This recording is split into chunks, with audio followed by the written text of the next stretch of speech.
Hello friends, তো তোমরা কি এরকম একটা সর্ষে ভেন্ডি আলু দিয়ে এরকম একটা ঝাল খেতে চাও? তো যদি এরকম একটা সুন্দর রেসিপি করতে চাও তাহলে দেখে নিতে হবে আমার এই রেসিপিটাকে, আর একদমই স্কিপ করলে চলবে না, আর পুরো প্রথম থেকে শেষ অবধি দেখতে হবে। তো চলো ভিডিওটা বা রেসিপিটা শুরু করা যাক।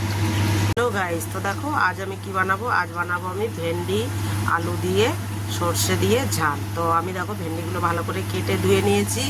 এখানে কিন্তু আমি আলুটা চাপিয়ে দিয়েছি ফ্রাই করার জন্যে। আলুটাকে আমি একটু লাল লাল করে ভেজে নেবো, তারপরে ভেন্ডিটাকেও ভেজে নেবো। তো দেখো আলুটা লাল লাল করে ফ্রাই হয়ে গেছে, আমি এটাকে নামিয়ে দিয়েছি। এবার কিন্তু আমি কেটে রাখা ভেন্ডিগুলোকে দিয়ে দেবো। ভেন্ডিগুলোকে আমি ভালো করে একটু ফ্রাই করে নেবো লাল লাল করে।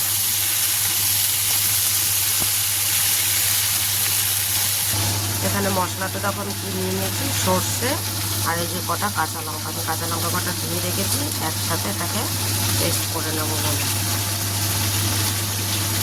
তো দেখো বন্ধুরা, আমি সর্ষে আর পোস্তটা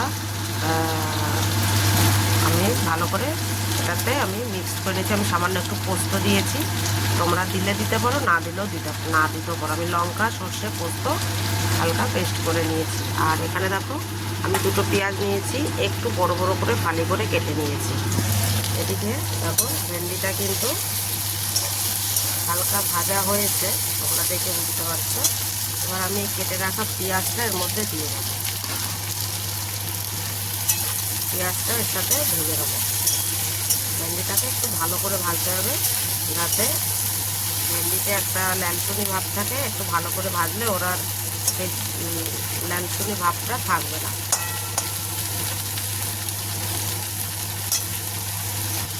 তো আমার কিন্তু ভেন্ডি আর পেঁয়াজটা দেখো ভালো করে ভাজা হয়ে গেছে, লাল লাল করে।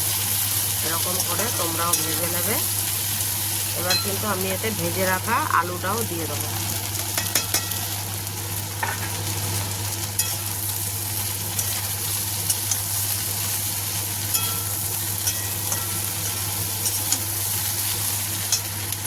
এবার কিন্তু এতে আমি দিয়ে দেবো হলুদ,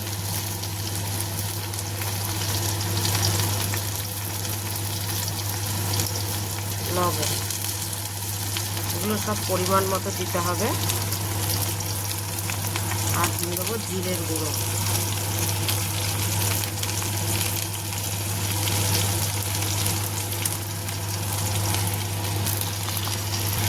এবার দিয়ে দেবো সামান্য একটু জল। জল দিয়ে মশলাটাকে মিলিয়ে দেবো। সামান্য জল দিতে হবে, বেশি না।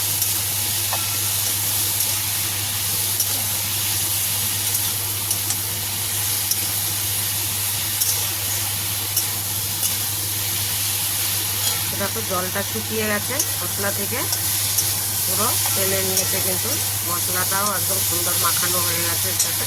এবার আমি এতে জল দিয়ে দেবো। অল্প জল দিতে হবে, যাতে খালি আলুটা সিদ্ধ হয়। এই পর্যায়ে আমি এরকমভাবে করে সুন্দর করে এবার ঢাকা দিয়ে দেবো, যাতে আলুটা সিদ্ধ হওয়া অবধি।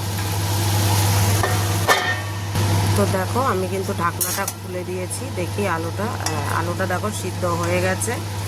এইবার কিন্তু আমি দিয়ে দেবো এই যে সর্ষে পোস্ত আর কাঁচা লঙ্কা পেস্টটা।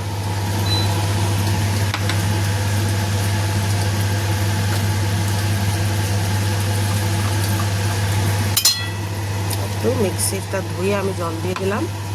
এটাকে এবার এর সাথে আমি ভালো করে নাড়িয়ে চাড়িয়ে মিশিয়ে দেবো। এটাই মেন।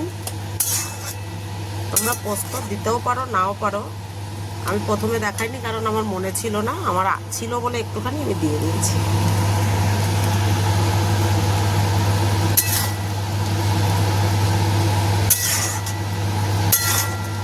এটাকে কিছুক্ষণ ফুটিয়ে নিতে হবে। তো দেখো এটা কিন্তু আমার কমপ্লিট হয়ে গেছে, সুন্দর আমার একদম মাখা মাখা হয়ে গেছে, তোমরা দেখতে পাচ্ছ।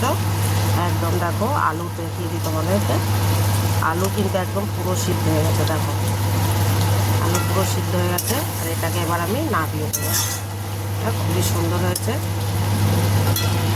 তো তো দেখো আমি এটাকে নামিয়ে দিচ্ছি। আর একটা কাজ আছে, এর উপর দিয়ে আমি সামান্য সর্ষের তেল ছড়িয়ে দেবো।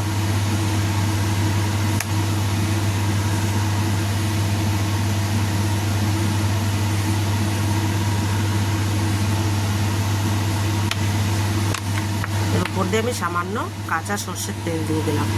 এটার জন্য এর সেন্টটা আরও সুন্দর হবে আর খেতে বেশি টেস্টি হবে। তো ভালো লাগলে অবশ্যই লাইক, কমেন্ট, শেয়ার, সাবস্ক্রাইব করতে একদম ভুলবে না। তো ভালো থাকো, সুস্থ থাকো, ভালো ভালো রেসিপি করে খেতে থাকো।